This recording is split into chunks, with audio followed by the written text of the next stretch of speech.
Hello नमस्कार साथियों, आपका स्वागत है आपके अपने यूट्यूब परिवार में। तो साथियों, आज इस क्लास में हम यूपी पुलिस परीक्षा के लिए 2019 के पूरे सामान्य ज्ञान के सवाल डिस्कस करने वाले इस क्लास में।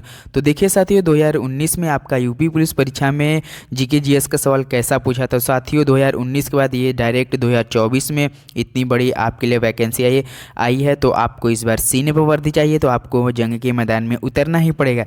तो उसके लिए आपको काफ़ी मेहनत करना पड़ेगा। तो चलिए दोस्तों, 2019 का सामान्य ज्ञान के सवाल इस क्लास में डिस्कस करें, देखिए कैसा आया था।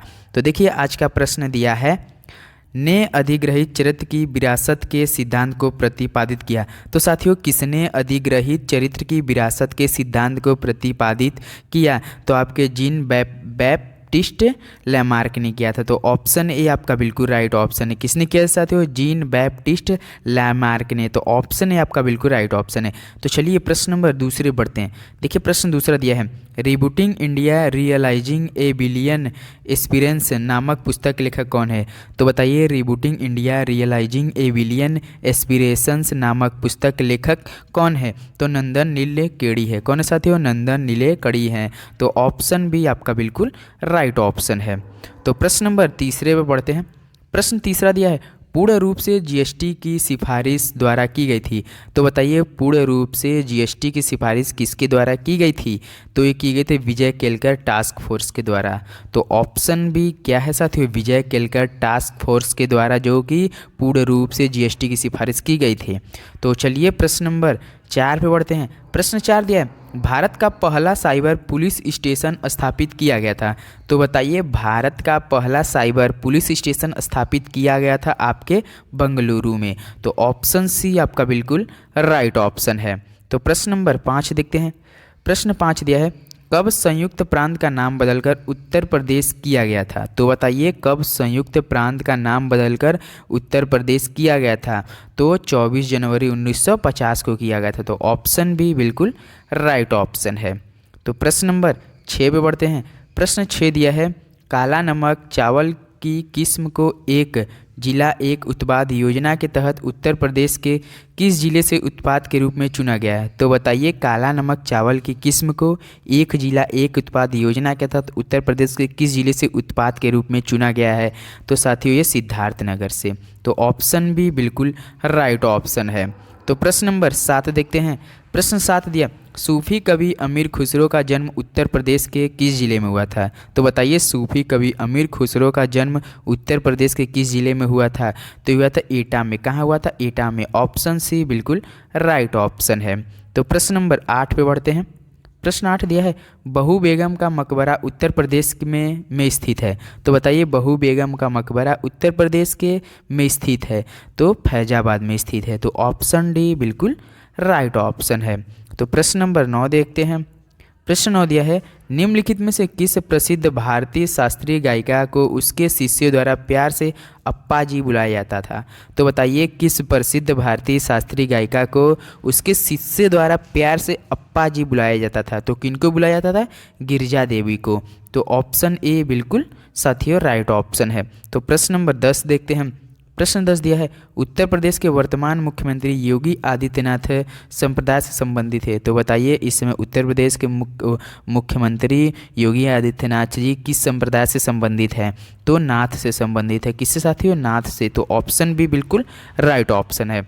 तो प्रश्न नंबर 11 बढ़ते हैं। प्रश्न 11 दिया है, उत्तर प्रदेश के निम्नलिखित जिलों में से किसकी सीमा नेपाल के साथ लगती है? तो बताइए, उत्तर प्रदेश के निम्नलिखित जिलों में से किसकी सीमा नेपाल के साथ लगती है?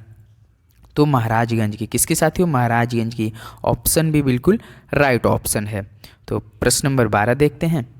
प्रश्न 12 दिया है, किस सिख गुरु ने सिख विवाह समारोह की शुरुआत आनंद कारज के नाम से की थी? तो बताइए, किस सिख गुरु ने सिख विवाह समारोह की शुरुआत आनंद कारज के नाम से की थी? तो श्री गुरु रामदास जी ने। किसने साथियों? श्री गुरु रामदास। ऑप्शन डी बिल्कुल राइट ऑप्शन है। तो प्रश्न नंबर 13 देखते हैं। प्रश्न 13 दिया है, वित्तीय वर्ष 2017-18 के दौरान भारत के व्यापार घाटे की लगभग राशि क्या थी? तो बताइए, वित्तीय वर्ष 2017-18 के दौरान भारत के व्यापार घाटे की लगभग राशि क्या थी? तो बताइए, पूरे कितनी की घाटा हुई थी? 156.80 बिलियन की घाटा हुई थी साथियों। 156.80 बिलियन की घाटा हुई थी। तो ऑप्शन डी बिल्कुल राइट ऑप्शन है। तो चलिए प्रश्न नंबर 14 देखते हैं। प्रश्न 14 दिया, भारत के केंद्रीय रेल मंत्री को किस सलाह पर द्वारा नियुक्ति किया जाता है? तो बताइए भारत के केंद्रीय रेल मंत्री को किनके द्वारा नियुक्ति किया जाता है, वो किनके सलाह पर? तो जानते हैं प्रधानमंत्री और राष्ट्रपति की सलाह पे। तो ऑप्शन है आपका बिल्कुल राइट ऑप्शन, प्रधानमंत्री और राष्ट्रपति के द्वारा। तो प्रश्न नंबर 15 देखते हैं, निम्नलिखित में से कौन सी जॉर्डन की राजधानी है? तो बताइए कौन सी जॉर्डन की राजधानी है, क्या होती है? तो अम्मान होती है। क्या साथियों? अम्मान। ऑप्शन डी आपका बिल्कुल राइट ऑप्शन है। तो प्रश्न नंबर 16 देखते हैं। प्रश्न 16 दिया है, एशिया में तीसरी सबसे अधिक आबादी वाला देश कौन सा है? तो बताइए एशिया में तीसरी सबसे अधिक आबादी वाला देश कौन सा है? तो इंडोनेशिया है। कौन है साथियों? इंडोनेशिया है। ऑप्शन डी आपका बिल्कुल राइट ऑप्शन है। तो प्रश्न नंबर 17 देखते हैं। प्रश्न 17 दिया है, निम्नलिखित दक्षिणी अमेरिकी राष्ट्रों में से किसमें दक्षिणी अमेरिका क्षेत्र का सबसे बड़ा वन क्षेत्र है? तो बताइए निम्नलिखित दक्षिणी अमेरिकी राष्ट्रों में से किसमें दक्षिणी अमेरिका क्षेत्र का सबसे बड़ा वन क्षेत्र है? तो आपका ब्राज़ील है। कौन है साथियों? ब्राज़ील का। ऑप्शन बी ब्राज़ील बिल्कुल राइट ऑप्शन है। तो प्रश्न नंबर 18 देखते हैं। प्रश्न 18 दिया है, निम्नलिखित में से प्रायद्वीपीय भारत की सबसे बड़ी नदी कौन सी है? तो बताइए निम्नलिखित में से प्रायद्वीपीय भारत की सबसे बड़ी नदी कौन सी है? तो गोदावरी है। कौन है साथियों? गोदावरी। ऑप्शन बी आपका बिल्कुल राइट ऑप्शन है। तो प्रश्न नंबर 19 देखते हैं, विश्व हिंदी दिवस को मनाया जाता है। तो साथियों आपसे पूछा है विश्व हिंदी दिवस पूछा है, केवल हिंदी दिवस नहीं पूछा है। विश्व हिंदी दिवस आपका किन को मनाया जाता है? तो 10 जनवरी को मनाया जाता है। तो ऑप्शन ए बिल्कुल राइट ऑप्शन हो जाए। तो राष्ट्रीय हिंदी दिवस साथियों आपके लिए एक होमवर्क हम देते हैं, ये बताइए राष्ट्रीय हिंदी दिवस कब मनाया जाता है?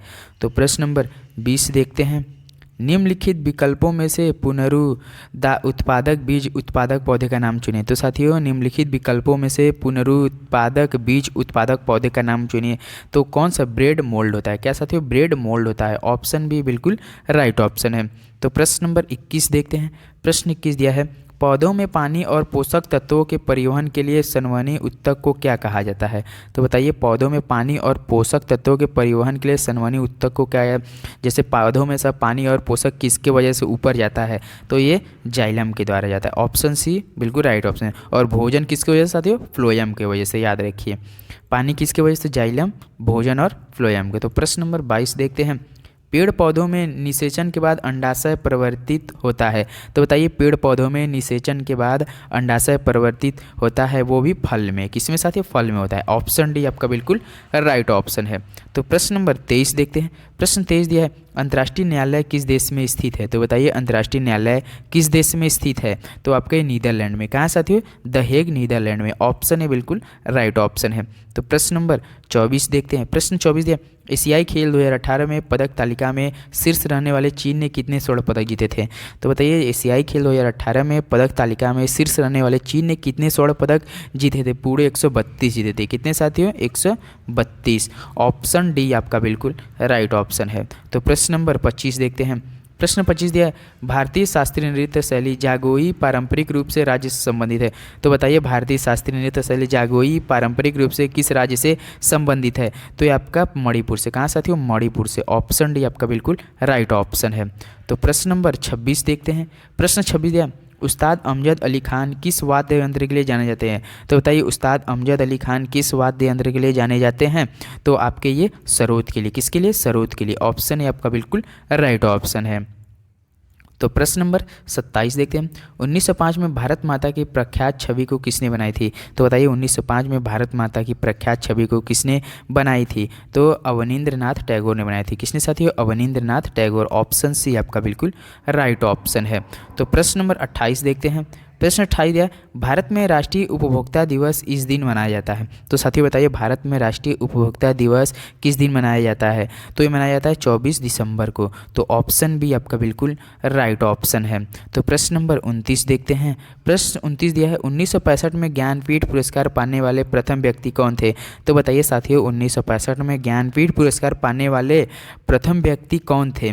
तो आपके जी शंकर कुरूप थे। कौन साथियों? जी शंकर कुरूप थे। ऑप्शन सी आपका बिल्कुल साथियों साथियों राइट ऑप्शन है। तो प्रश्न नंबर 30 देखते हैं। प्रश्न 30 दिया है, निम्नलिखित में से कौन सा देश G4 राष्ट्रों में से एक है। तो बताइए निम्नलिखित में से कौन सा देश G4 राष्ट्रों में से एक है। तो आपके ब्राज़ील है। कौन है साथियों? ब्राज़ील है। ऑप्शन भी बिल्कुल राइट ऑप्शन है। तो साथियों आज के लिए बस इतना ही। ये सवाल आपके 2019 के जो आपका एग्जाम हुआ था यूपी पुलिस परीक्षा के सेम टू सेम वही सवाल हम के सेट में से उठा के 30 पूरे सवाल कराए हैं। तो साथियों ऐसा सवाल आपका पूछा जा रहा है तो आपको काफ़ी अच्छी तैयारी करनी पड़ेगी। तो साथियों चलिए आज के लिए बस इतना। अगर हमारे चैनल पर नए हो तो सब्सक्राइब कीजिए, आपके लिए काफ़ी अच्छी प्रैक्टिस सब एग्जाम के लिए हम करा रहे हैं। तो एक बार यकीन नहीं हो तो हमारे चैनल जाकर देखिए। तो चलिए मिलते हैं अगले वीडियो में, तब तक के लिए जय हिंद जय भारत।